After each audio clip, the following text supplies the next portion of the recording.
You're listening to Messy Jesus Business, a podcast about radical gospel living. Hey everyone, I'm Sister Julia Walsh, a writer, spiritual director, and jail minister living in Chicago. Welcome to The Mess.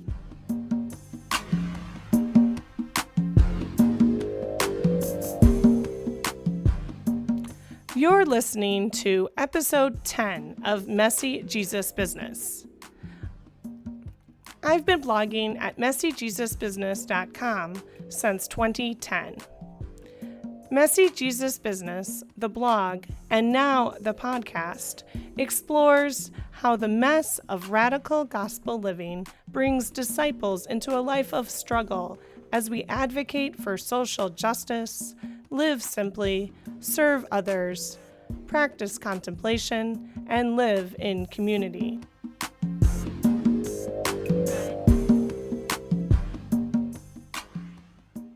Now, on to our guest. In this episode, we'll hear from Ellen Walsh-Rosmann.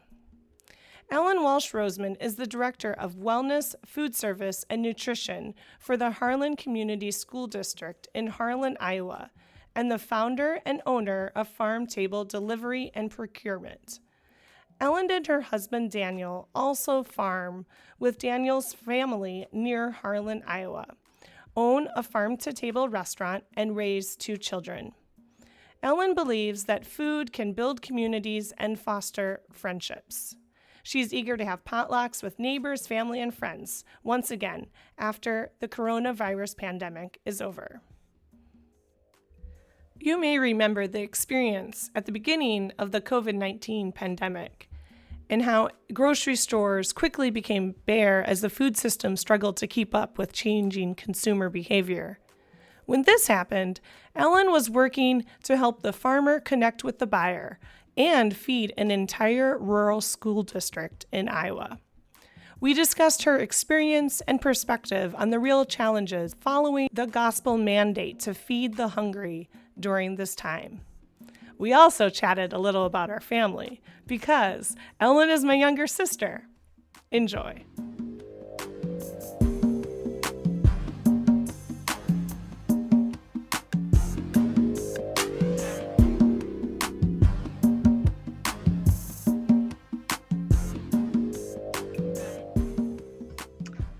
Hey, Ellen. Hi, Julia. Welcome to Messy Jesus Business. I'm excited that you're here because I know that when the pandemic was beginning, your life got hectic quite quickly. So, Ellen, how did you end up? I mean, obviously, I know this. I've known you your whole life. But, for the sake of the Messy Jesus Business listeners, how did you end up becoming the woman that you are today? This woman with all these hats, right? Here you're an owner and the manager of Farm Table Delivery, which is a food distribution business or cooperative. Which word would you use? Food hub in southwest Iowa and eastern Nebraska, right? And also, you're the owner of Milk and Honey, which is a farm-to-table restaurant. You're an organic farmer, a working mom of my favorite children in the world, my only niece and nephew. Okay. And now, your other job started right when the pandemic began, and you're now the director of food service for your local school district. And so you have your hands in a lot of things, and you're doing I really see you as an expert and a person that understands the food system and agriculture and what it really takes to feed the hungry in our modern world. So how did you get there? How did this become your passion? Because somehow we grew up in the same household and I never thought farming was exciting. I didn't join F8, what's it called? FFA, Future Farmers of America. I never did that, and when you were in high school and you were working at the vet and and like going for part-time job, like helping people with their farm chores and this and that. And I was like, oh, please, I'd rather be reading books. So somehow there was something that captured your imagination from a young age. I wonder what that is. Well, I mean, to say this comically, Julia, you were kind of a sick child. And when it came to helping unload hay and that kind of thing at Uncle Enoch's, you got out of that work. I did get out of stuff because like I would have a flare up of asthma and they would just say, Julia, just go inside and read. So yeah, I ended up bookish. And I've always been the nerdy It's not one. to say I didn't read a lot of books, but Right, you did. when I was little, as you know, but your listeners don't, Mom and Dad were both working full time and also had started a goat dairy operation. And I was at that age of still having to be next to Mom and Dad and needing, depending on them. And so spent a lot of time in the barn, and goats are the kind of animal that are very docile and friendly around children and trustworthy, that I don't think it was ever an issue for them to just like let me go out in the yard with the goats and quote unquote play with them.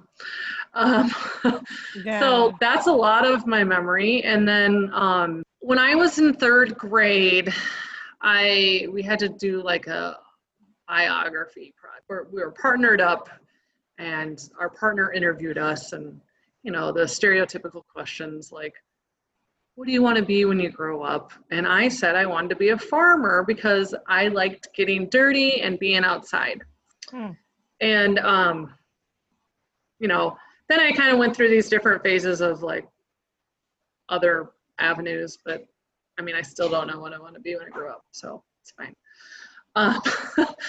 And then I think too, because there's such an age difference between you and I, there's 5 years, I matured a lot quicker than a lot of my peers.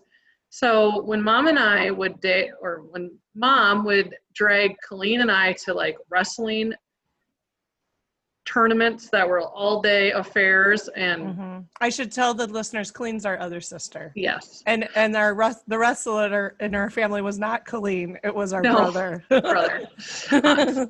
And I did not watch wrestling. Where I went, regardless of whatever school we were at, I was at the concession stand making sloppy joes. You were? Yes. I wanted to be in the concession stand helping random people. You didn't even know them? You just were like, hi, I volunteered to help you. Hi, can I help you? Like, who's this kid? Sure. So that's funny. Interesting.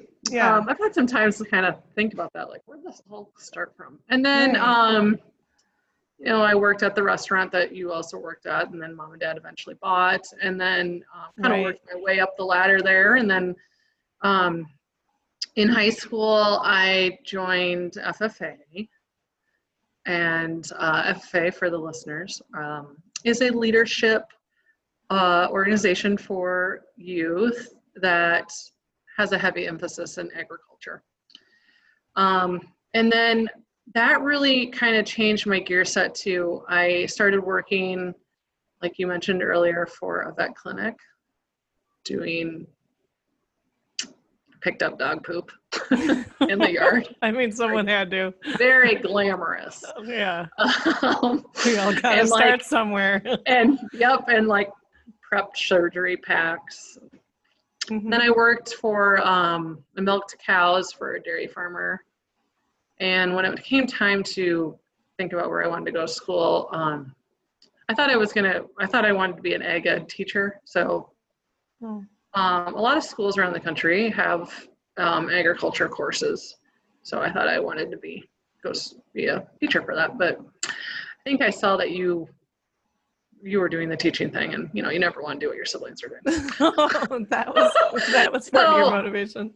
So I still just wanted to have something to do with agriculture, so I would stay. And You married a farmer. eventually I find the guy that I probably should have been friends with my freshman year of college, and we had a lot of similar values and passion. Yeah, so Dana and I have been married 10 years, and when I first moved here to the farm, I really struggled about finding my foothold and like my identity and what I really wanted to do. And I very hesitantly started a vegetable farm and quickly found that there was a need for infrastructure and marketing support for mostly vegetable farmers or small scale farmers in Iowa. I didn't know I had started a food hub until about a year into it, and Iowa State called me and said, we need you to be a part of this project with other food hub. So a food hub is an organization that markets, aggregates, and distributes locally or regionally grown products. So that could be maybe just meat, or it could be produce, or it could be value added, or dairy. It could be a combination of all those things. And usually your market is a wholesale customer. Now, what we saw in the pandemic is a lot of food hubs quickly pivoted because, like for us, our food hub, 80% of our customers are restaurants or food service accounts. And when all the restaurants got shut down, our bottom fell out. So we quickly pivoted to doing door deliveries to people's homes. And so pretty much right away, we did that, and we haven't stopped. It was a little crazy at the beginning, but because it was like a new learning curve and new customer segment for us. And then also with the pandemic happened was I also own a farm to table restaurant. We serve protein, beef and pork and eggs from our farm, as well as other products that are sourced through the food hub at our restaurant, Milk and Honey. We shut down for 2 weeks until we could figure out what our service model was going to look like, because we needed to shift that and we wanted to do it correctly. So I was getting hit that way. It was really strange. And then I also started a new job. I mean, why not add to the challenges? Yeah, I mean, well, I took a full-time job, mostly just to help my family make ends meet at the school. So now I'm the director of wellness, food service, and nutrition for the public school in our community. Wait, and I started wellness was part of it? Director of wellness, food service, and nutrition. So are you leading exercise classes too, my sister? No, that's the PE teacher. Oh, okay. So so you really had to learn that job. I know you did. You had to learn the job really quickly and deal with the fact that now you had to feed all the children in the school district when they were suddenly at home. Normally, schools have to feed out of the lunchroom, and there's a certain like meal pattern, like requirement that you have, like elements that you need to have in it. State of Iowa had a, what's that? Do you mean like nutritional elements? Yeah, so like how many grams of protein and how many cups of vegetables and fruit and grain and that kind of thing. Okay. So that's the National School Lunch Program. But in order to feed kids safely, it would have had to be fed through the summer feeding program with a non-congregate waiver. So that meant the state of Iowa had to apply to participate in the summer feeding emergency school program and get that waiver approved. And they had to tell, like, how are they going to track it? Wow. So they found out on Friday of that week that they got it. School was announced on Monday.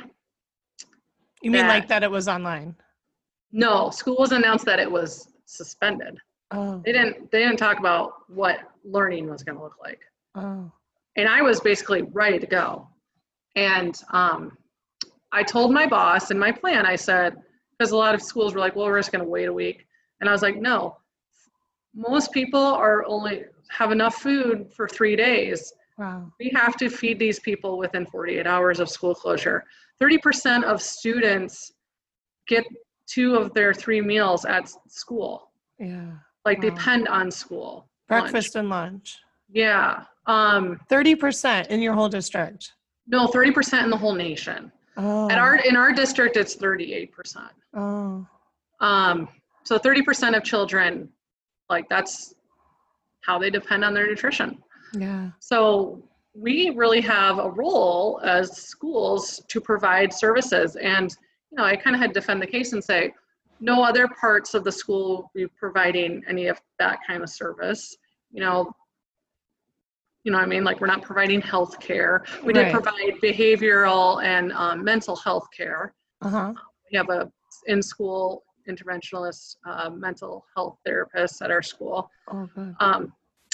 But so we continue to provide that via telemed. But so school is out the 17th, and then we implemented our plan on the 19th, and we fed kids all the way to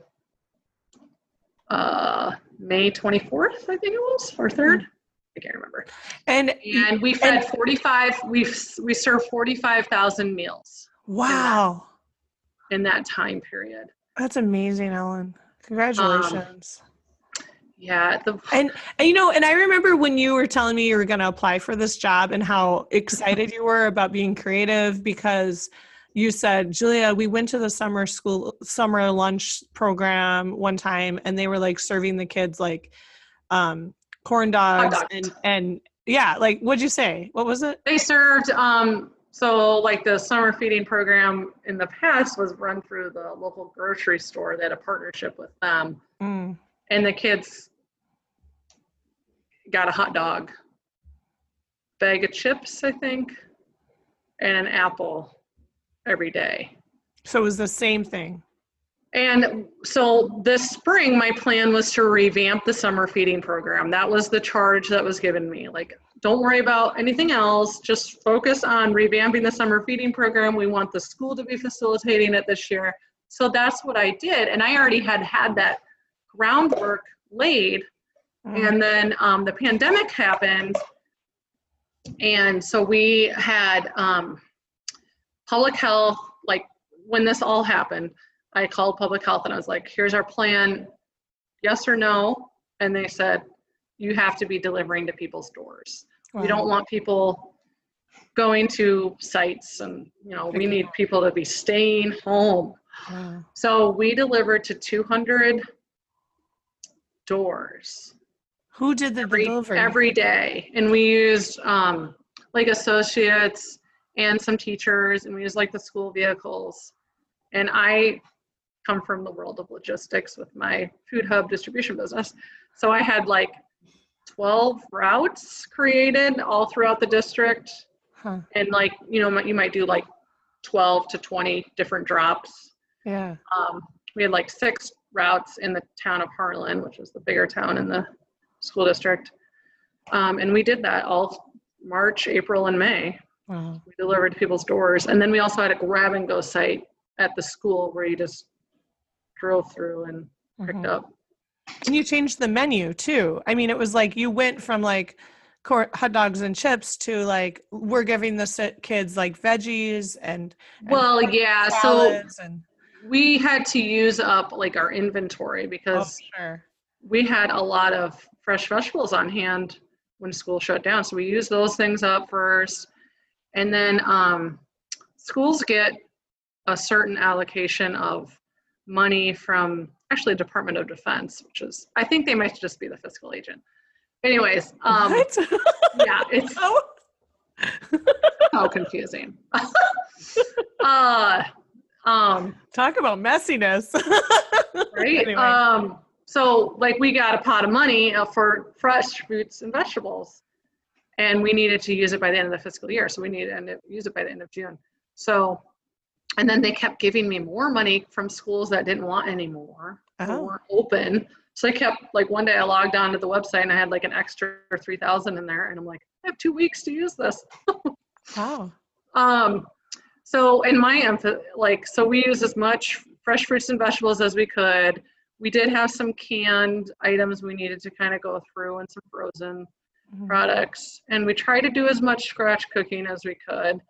But there were days when we were serving up to 700. We were doing so we give them breakfast and lunch. So 700 students, 1,400 meals. Wow, right. And there was a lot of morale issues with my staff and feeling burned out, and like, these were essential workers. Yeah. They're coming there and, every day. And a lot of people, maybe other employees weren't, you know what I'm saying? So it was a lot of, we don't have to do those things. Yeah, so much work, so hard though. And I mean, you did it. And I mean, and we're still doing it. You're still doing it. You're still feeding. Like, yeah. So what's the summer feeding program looking like now? How many? So the summer feeding program, we had to, because of one of the waivers ended, we couldn't serve out of the school anymore. So then we had to, because it's like, they take like low income poverty levels, and that's where you're supposed to be serving out of. So we just had to move like 3 blocks from the school, and we're serving it out of a church. So we have like literally a drive-through where you come and you say, I need 7 meals, and they give them to you. And then you go. And we try to do, out of 5 days a week, we try to do 4 of those days a hot lunch item. Okay, so you're feeding thousands of people in all these different ways, growing the food, distributing the food, running a restaurant, and feeding the children in the school district. So Ellen, I mean, and you're a church-going Catholic. I mean, maybe not now in the pandemic. Not even I am at this point, Mary. But forgive me. No. But what is this? You're doing this work of mercy, of feeding the hungry. And I'm wondering for you, like, how the things connect in your spirit, in your imagination. Well, I actually feel like the social justice of eating and agriculture really comes from the corporal works of mercy and from teachings of the church. When I was in college, a bunch of us went to like a social justice conference. And there was a whole session on, eating as a political act, and Wendell Berry, and all these things, and learning about the things that are the system and how the system is oppressing so many people. And I think with the pandemic, it really exposed what a lot of us already knew that do this work. About the implications of our current food system and how awful they are. And, a majority of the deaths here from COVID in Iowa are from migrant workers working at packing plants. And, that's upsetting. And it's, I've said this for years, especially like women, because we primarily do a lot of the food voting or food purchasing, we can dictate the kind of world and system we want, and we kind of get to choose who is oppressed and whatnot. So I always tell people, you get to vote 3 times a day, and maybe 5 if you have snacks. So choose food that is going to break down these systems and, do things that are care for our environment, care for people, revitalize rural communities. And so there's a lot of ways you can do that. You can know who your farmer is. You can get to know them on a relationship level. You can cut out that middleman. Not buy the Tyson chicken. You can just go right to the chicken farmer. You can shop the farmer's market. You can belong to a CSA. You can eat at a farm-to-table restaurant and ask them who their farmers are. You can choose organic. There's so many ways that will help do that. And I think people are recognizing that. So it's been really interesting. Us that work in regional and local food systems have said for years, when will we become relevant? Is it climate change? Well, it turns out it was a pandemic. So lots of local farmers are seeing 300 to 600% sales increase. CSAs all over the country are selling out because people are now recognizing that this system is more important than the typical conventional system. Yeah, no, I think what you're talking about is super relevant. I had a conversation, and listeners can listen to the previous episode about nursing and as a work of mercy, and how nursing is also a human rights issue. And you know, it's sort of this dance of both and that I'm hearing you talk about, Ellen, of how what we're doing to create the kingdom of God, where, you know, everyone is experiencing peace and justice, their dignity is honored, and there's true human flourishing, and flourishing for all the creatures of the earth, of God's creation. Like, in order to get there, it's a dance of both and, of like, yeah, let's work to change the big system through democracy, through protest, through prayer, through, you know, true systemic change in the traditional ways. But then let's also get creative about imagining the community and the world that we like dream of. And then what are the actions we can do today? What are the ordinary choices that are going to help construct that? So, you know, like, yeah, if you want your food to be a just thing, the way you eat, you're not oppressing other people, then think about who your farmers are, what your source is, or if you can grow your own food, right? Exactly. And then do it, because then, you know, you're not going to be contributing to systems that where people are or horribly maltreated, the earth is maltreated, and so on. And there could be this other devil advocate thing, like, well, we're going to put the migrants out of work, and I don't think that's the case. They will find work, and don't we want them to have a job that is more dignified and safer for them, and right, you know, where they are actually valued. So yeah, that's, you know, and during, you know, a couple months ago when the pandemic was starting here in Chicago, you heard about this because I told you we couldn't get flour. There was a period of time where, like, other things, we would go to the store, like we'd put maybe lentils on our list and we couldn't find them. And you just, certain things were out because suddenly the system as it is constructed and the distribution, the infrastructure, as you talk about, like, was not prepared for people eating and cooking and, you know, consuming in a whole different way. And, you know, suddenly people weren't getting takeout because they weren't at work for lunch, and they were cooking at home and baking bread. Right. And so, I mean, and that feels like the world that I want to live in, is a world I where know. people bake bread at home, not in a world where people are like, go, grab a sandwich at the grocery store and then go to my next meal. I want to bring up something that was revealing for me during that time when we couldn't get flour at the grocery store in Chicago.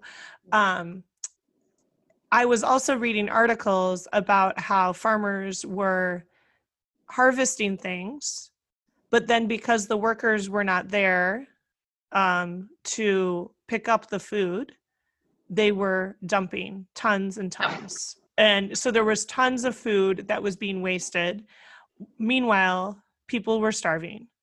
Yes. So like, how to help me understand why does that happen? Why does that happen? And then this is also in Iowa what happened, and they quickly recognized it. But so when these processing plants closed down, all these people didn't have hog or places to send their like hogs to.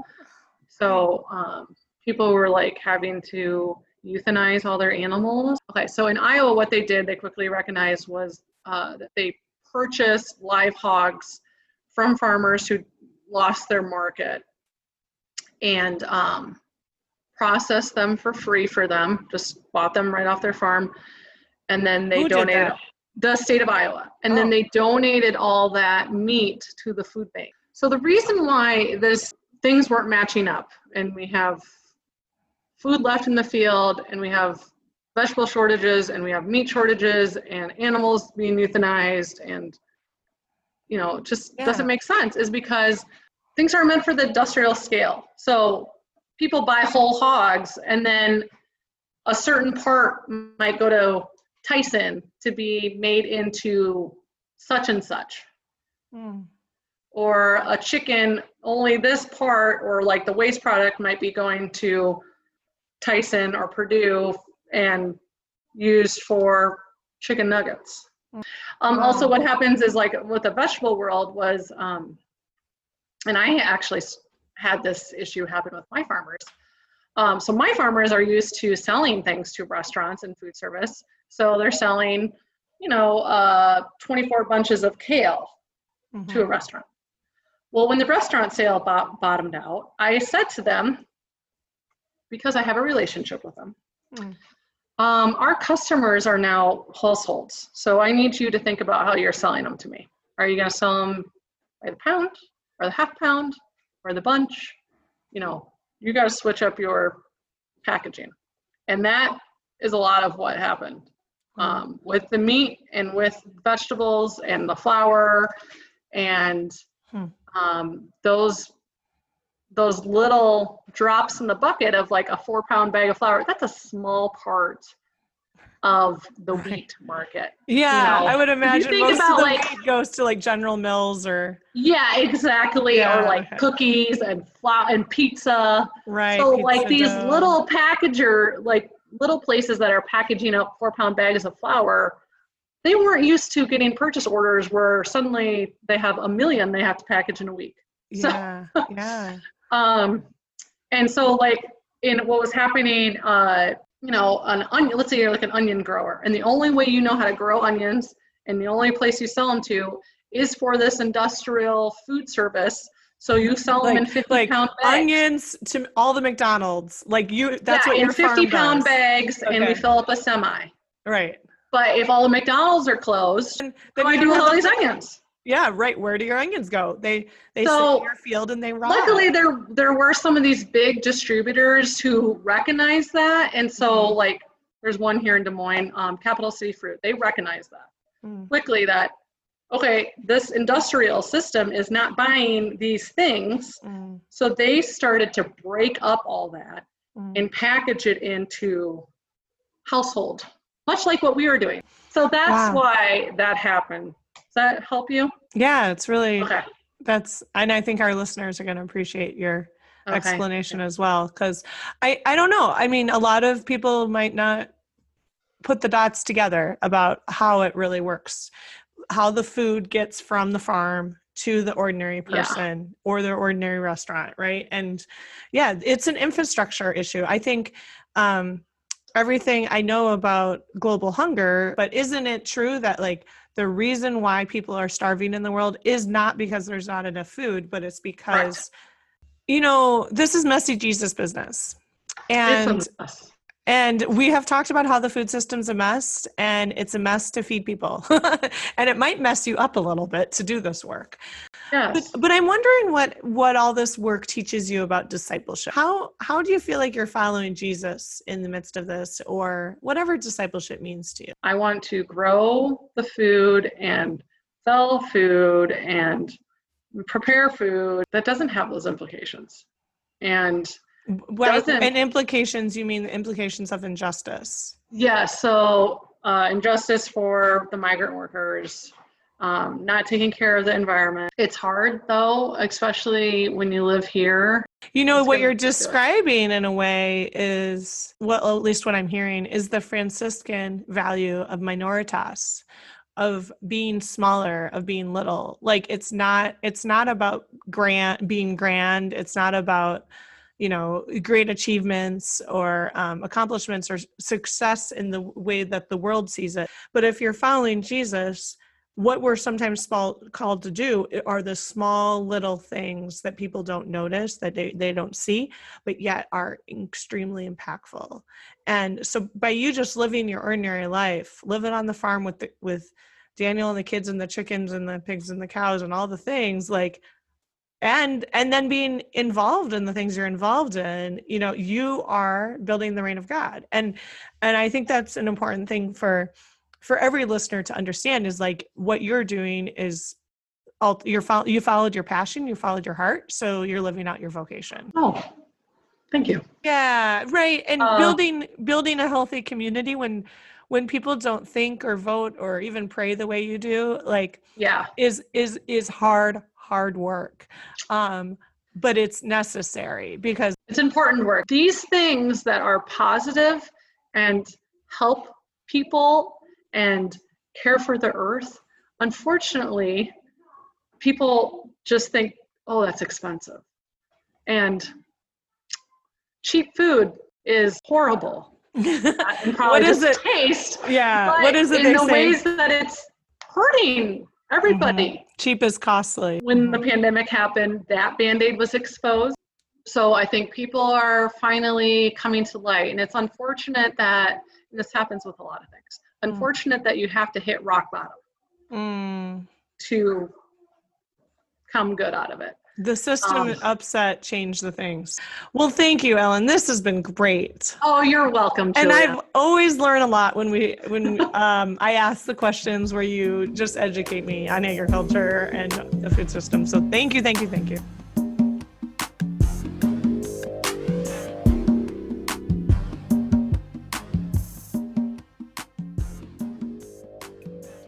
I recorded that conversation with my sister, Ellen, back on July 23rd. And now we're releasing this in September. A lot has changed in her work as a food service director and in the situations of our society overall. So I thought it'd be good to call her, catch up, touch base, and hear how it is to be a food service director and be feeding people in her rural school district at this time. Hey, Ellen, how's everything going? Hey, Julia, it's going okay. How are you? I'm doing all right. Yeah. When did you go back to school? August 24th. So was our first day back. August 24th. You had all the students are back in the building?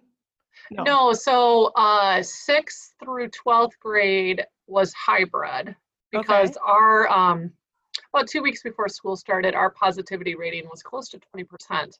Wow, 20%. Yeah, now it's at 3.8. Oh, that's better. Yeah, but I found out today from the nurse in the elementary building that 7 kids went home today. So yeah, we're sitting about 2 weeks now. So it's just going to be kind of interesting to see here what happens in the next 10 days or so. So yeah, okay, yeah. So I mean, right, it's a lot of up and down, a lot of variables you have to be working with. And we just have to be ready to go whenever we need to switch models. And our school also has about 65 virtual learners as well that are 100% online because of maybe a medical issue with a family member or with them. So you feed them too? We feed them as well. Wow. And we fed all the hybrid kids when they weren't at school as well. We provided like meals that were ready for them to prepare at home. So yeah, okay. So and then so 6-12 is hybrid. So it's like part virtual, part in person. Is that what you mean? Yeah, so like AB kind of thing. Like they were split. Like if your last name of the youngest kid in your family started with the letter A through K, you were an A kid, and then the rest of the alphabet was the B kids. So they come every other day. Yeah, so now this week we're at 100% capacity up in those 2 buildings. And in the elementary, we've always been at 100%. The hallways, everybody's walking down the hallway all in the same direction. Everyone's wearing a face covering. Lunch, we used to have 2 lunch periods. Now we have 3 lunch periods. And all the kids are staggered in the lunchroom. They have assigned seats because we are also doing contact tracing. I'm not a part. Hey, so I'm going to talk about the lunchroom a little bit because I actually just saw a picture. Someone showed me in another lunchroom. They had plexiglass in the middle of every lunch table between, like, so that people wouldn't be breathing across the table on people, and then plexiglass on the ends.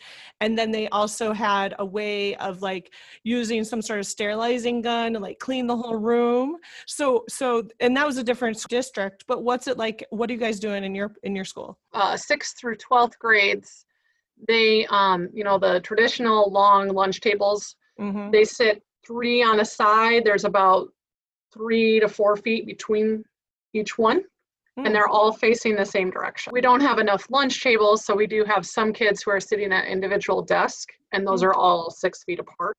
Wow. And they're all facing the same direction. I can't even imagine, like, having been a high school teacher for all those years, I just think of the energy in a normal cafeteria and talking and playing and walking around talking to your friends and sharing your lunches. What's it like in there? So the first couple days, it was really weird. I had to check in with my staff, and they all had to go around the room and say what was the word of the day kind of thing. And the middle school manager just said it was really quiet. The middle school cafeteria quiet. It's really hard to imagine. I know. And I think they're just very hesitant because they've got to be anxious and fearful too, maybe. So the admin actually, after about 3 or 4 days, putting music on the loudspeaker. So we're listening to like CCR and Stevie Nicks and that's good. Steve Earle, or just like 70s music. Okay. Yeah, so it's creating more relaxed, jivey country. All the staff are like rocking, dancing. You all on the podcast can't see it, but Ellen is dancing right now. So and then something that they've always done in our school is the students wipe their own tables in the middle school. So we have continued that now in the high school. And yes, there's cleaning, but then there's disinfecting. So after they're done with their lunch shift, before the next comes in, they actually go to the auditorium after they're done eating, about 3 or 4 minutes before the bell rings, just to like hang out so we can clean before the next lunch shift comes. We use electric static sprayers, and it's like a glorified electric water gun that's spraying sanitizer, disinfectant, and I just you just spray. Last week I was holding 2 of them, like one in each hand, and it felt kind of weird because I was in a school and I was wearing a face mask. It was weird, and I walked between the lunch tables and yeah. So are all the students being cooperative and following all the rules and all the ways that you're setting this up, and if that's working? Yeah, they're very cooperative. Oh, I forgot to mention what lunch looks like in elementary. They're actually getting like a styrofoam to-go container with their lunch in it. And then they're taking that outside. The way that we have the elementary set up is they are in a cohort group. So the only kids those kids see are the 20 kids that are in their classroom. Okay. Those are the same kids that they see when they walk down the hall. So nobody else is crossing paths in the halls. Nobody's crossing paths in the lunchroom. When they go outside for recess, they only stay with those 20 kids in a certain corner of the playground. And this is all you get to play with today kind of thing. And then they eat together, they do their specials together, all that kind of thing. Yeah. So those kids are eating outside today. It's been rainy, and the first week of school it was really hot. So then they were eating in their class. No spills or anything like that. And yeah. Okay. Well, yeah. So that's good to hear, because that was part of one of the questions I had is what the younger kids were doing, and thinking too about, okay, they can't be outside. It's Iowa. You're going to have snowstorms and bad weather eventually. Yeah. Yeah. Okay. And we can fit kids safely. We can fit about 90 kids in our cafeteria in the elementary building, but we have 550 kids in the elementary building. So that'd be like the kindergarten class would be the only one to be able to sit in there kind of thing. Oh, okay. And we might eventually go into that when the weather kind of changes, but right now it's working and everybody's cooperative. Cool. Thanks for the update, Ellen. Yeah. Thank you, Julia. Good to talk to you. I love you so much. And want you to just keep up the great work, feeding the hungry, feeding America, feeding Iowa. I know it can be a thankless job, and especially when it comes to food, people have lots of opinions, right? And because people have preferences and needs and wants, but please just hang in there and keep up the good work, and know that you're doing a ministry by feeding the others. Thanks, Julia.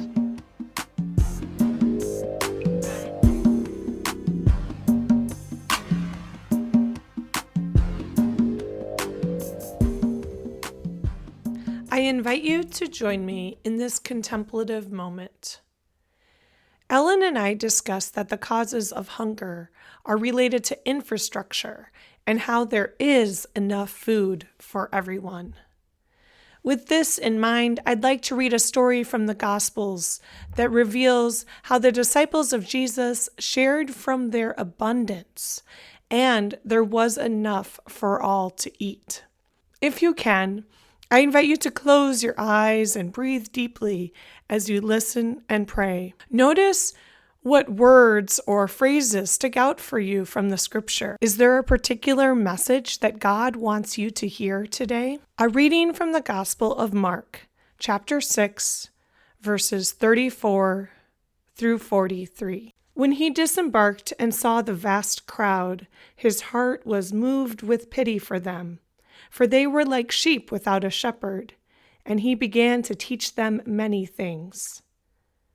By now it was already late, and his disciples approached him and said, "This is a deserted place, and it is already very late. Dismiss them so they can go to the surrounding farms and villages and buy something to eat." He said to them in reply, "Give them some food yourself." But they said to him, "Are we to buy 200 days' wages worth of food and give it to them to eat?"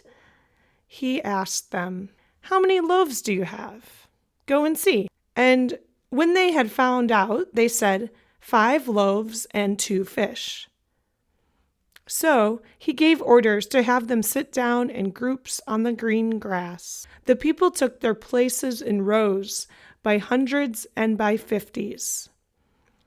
Then, taking the 5 loaves and the 2 fish, and looking up to heaven, he said the blessing, broke the loaves, and gave them to his disciples to set before the people. He also divided the 2 fish among them all. They all ate and were satisfied. And they picked up 12 wicker baskets full of fragments and what was left of the fish.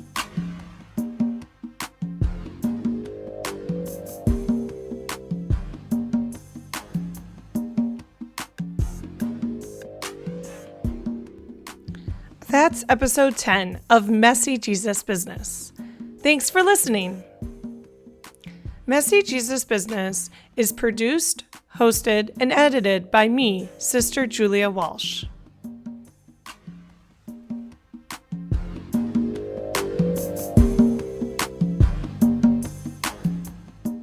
You can find us online at messyjesusbusiness.com and on Facebook, Twitter, Instagram, and Patreon.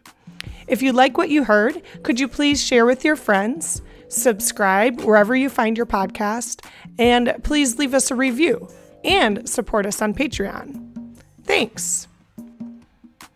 And whereas this is the 10th episode, we're ending season 1.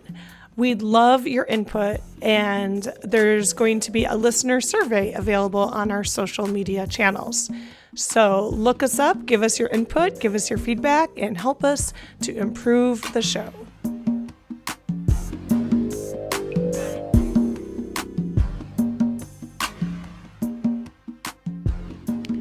Messy Jesus Business is produced in partnership with the Franciscan Sisters of Perpetual Adoration.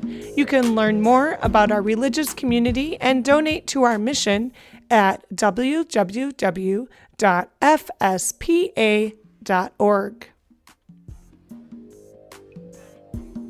I'm Sister Julia Walsh, and I'll catch up with you next time.